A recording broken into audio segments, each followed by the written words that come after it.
नमस्कार दोस्तों, स्वागत है आप सभी का हमारे YouTube channel finance with Brajesh पे।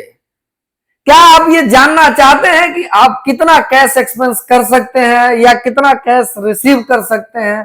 क्योंकि ये बहुत ही इंपॉर्टेंट चीज है। अगर आप इनकम टैक्स के द्वारा डिफाइंड लिमिट से ज्यादा अगर कैश रिसीव कर लेते हैं या कैश पेमेंट कर लेते हैं तो उस केस में डिपार्टमेंट के द्वारा 100% की पेनाल्टी है।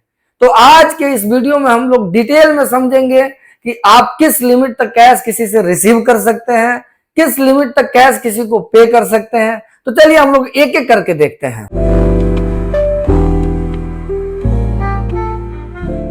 कैश ट्रांजैक्शन का लिमिट क्या है? तो सबसे पहले हम लोग देखते हैं सेक्शन 40A सब सेक्शन 3। ये केवल और केवल उनके लिए एप्लीकेबल है जो बिजनेस या प्रोफेशन में एंगेज है। सेक्शन क्या कहता है? Where a necessary incur any expenditure in respect of payment is made otherwise than by account pay check, demand draft या account clearing system exceeding 10,000, such expenditure shall not be allowed as deduction। ध्यान रखना है, अगर आप business या profession में engage हैं और कोई भी एक्सपेंस आप इनकर कर रहे हैं तो अगर 10,000 से ज्यादा का एक्सपेंस अगर आप कैश में करेंगे तो वो एक्सपेंस आपके प्रॉफिट एंड लॉस में डिसअलाउ कर दिया जाएगा। मींस उस एक्सपेंस का बेनिफिट आपको नहीं मिलेगा प्रॉफिट कैलकुलेट करते समय। ये चीज ध्यान रखना है। एक और चीज ध्यान रखना है कि ये सेक्शन केवल और केवल किसके लिए है? बिजनेस और प्रोफेशन में जो लोग इंगेज हैं उनके लिए है। सेक्शन 269 SS, ये ध्यान रखना है, ये केवल बिजनेस के लिए नहीं है, ये सबके लिए है। अब सेक्शन क्या कहता है? No person shall take or accept from any other person any loan, deposit or any other amount specified sum in cash in aggregate exceeding 20,000। ध्यान रखना है कि आप किसी भी व्यक्ति से अनसिक्योर्ड लोन 20,000 से ज्यादा कैश में नहीं ले सकते हैं। मीन्स मैक्सिमम एक्सेप्टेबल कैश जो है वो 20,000 है। अब स्पेसिफाइड सम क्या कह रहा है? तो ये एक अमेंडमेंट किया गया था जिसमें बताया गया था स्पेसिफाइड सम मींस इमूवेबल प्रॉपर्टी के केस में भी आप 20,000 से ज्यादा कैश नहीं ले सकते हैं। मींस ध्यान रखना है आपको, अगर आप जमीन बेच रहे हैं और कोई आपको 20,000 रुपए से ज्यादा कैश दे रहा है जमीन खरीदने के बदले, तो उस केस में भी आपके ऊपर 100% की पेनाल्टी है। तो ध्यान रखना है, जमीन बेचने के केस में भी किसी से 20,000 से ज्यादा नहीं लेना है और ऐसे तो नहीं लेना है, अनसिक्योर्ड लोन तो बिल्कुल नहीं लेना है 20,000 से ज्यादा। अगर आप लेते हैं 20,000 से ज्यादा कैश में तो उस केस में आपके ऊपर 100% का पेनाल्टी है। कुछ इसके एक्सेप्शंस हैं, जैसे सरकार डिपॉजिट एक्सेप्ट कर सकती है, बैंक डिपॉजिट एक्सेप्ट कर सकती है। आपके दिमाग में क्वेश्चन आ रहा होगा कि हम लोग तो ले जाके बैंक में एक एक बार 60-60, 70-70 लाख रुपए जमा करते हैं, बैंक मना नहीं करती है। तो बैंक एक्सेप्शनल लिस्ट में है, बैंक आपसे पैसा ले सकती है 20,000 से ज्यादा कैश में। कोऑपरेटिव सोसाइटी ले सकती है, या कुछ स्पेसिफाइड लोग हैं सेक्शन 6DD में, मींस जहां बैंकिंग फैसिलिटीज अवेलेबल ना हो वहां इस तरह के ट्रांजैक्शंस हो सकते हैं। Next section 269 ST, cash receipt का। आप देखते हैं जब भी आप किसी दुकानदार के वहां जाते हैं 2 लाख से ज्यादा कैश देने का प्रयास करते हैं, वो कहता है नहीं लूंगा मैं। क्यों नहीं लेगा? इसी सेक्शन के कारण नहीं लेगा। सेक्शन क्या कहता है? No person shall receive an amount of 2 lakh or more in cash in a day from a person or in respect of single transaction or in a single event or occasion। ध्यान रखना है आप, इसमें यह भी ध्यान रखना है, इसमें एक्सीडिंग वाला लिमिट नहीं है, इसमें 2 लाख और मोर है। मीन्स 2 लाख तक रुपया भी आप किसी से कैश में नहीं ले सकते हैं। अगर किसी से कैश में 2 लाख रुपया लेते हैं तो आपके ऊपर 100% की पेनाल्टी है, ये ध्यान रखना है।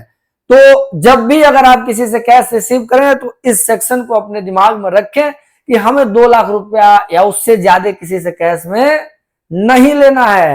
एक इंपॉर्टेंट चीज और है इस सेक्शन में, एक व्यक्ति से एक दिन में या एक ट्रांजेक्शन में। अब एक ट्रांजेक्शन जैसे हमने किसी को एक कार बेचा है, एक कार बेचने के बदले उसने आज 1.5 लाख रुपया दे दिया कैश में और कल 1.5 लाख रुपया दे रहा है, तो भी इस सेक्शन का उल्लंघन होगा, क्योंकि सिंगल ट्रांजैक्शन है और सिंगल ट्रांजैक्शन में भी हम 2 लाख से ज्यादा नहीं रिसीव कर सकते हैं। सेक्शन 269T, ये भी इंपॉर्टेंट सेक्शन है। जो हम लोगों ने एसएस पढ़ा कि हम रिसीव नहीं कर सकते हैं, उसी तरह से 269T क्या कहता है कि हम दे भी नहीं सकते हैं किसी को 20,000 से ज्यादा अनसिक्योर्ड में। हम किसी को कैश लोन 20,000 से ज्यादा नहीं दे सकते हैं। अगर ऐसा करते हैं तो हमारे ऊपर 100% की पेनाल्टी है।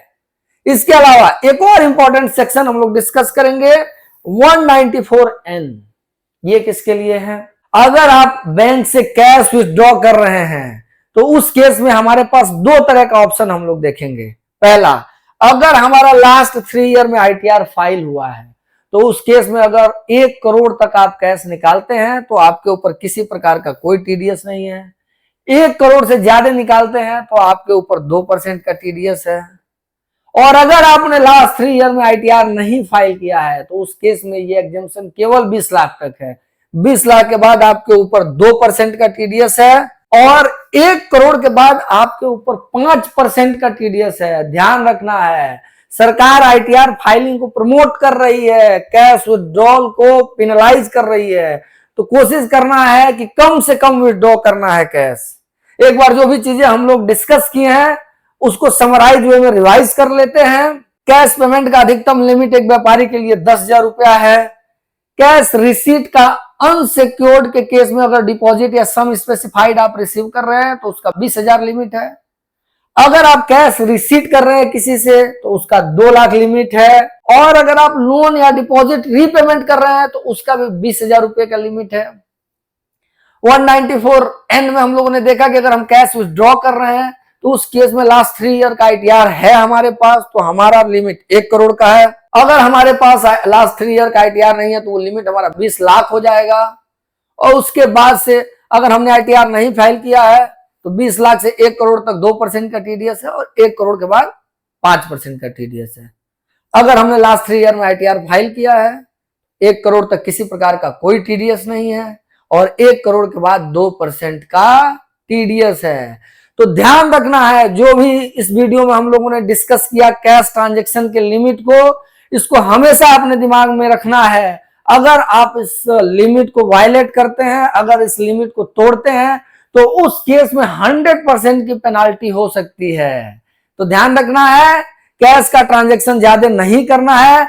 ज्यादा से ज्यादा कोशिश करना है कि हम अपने ट्रांजैक्शंस को बैंकिंग चैनल के थ्रू करें। तो निश्चित रूप से आपको ये वीडियो पसंद आया होगा। अगर पसंद आया हो तो वीडियो को लाइक करें। Thank you.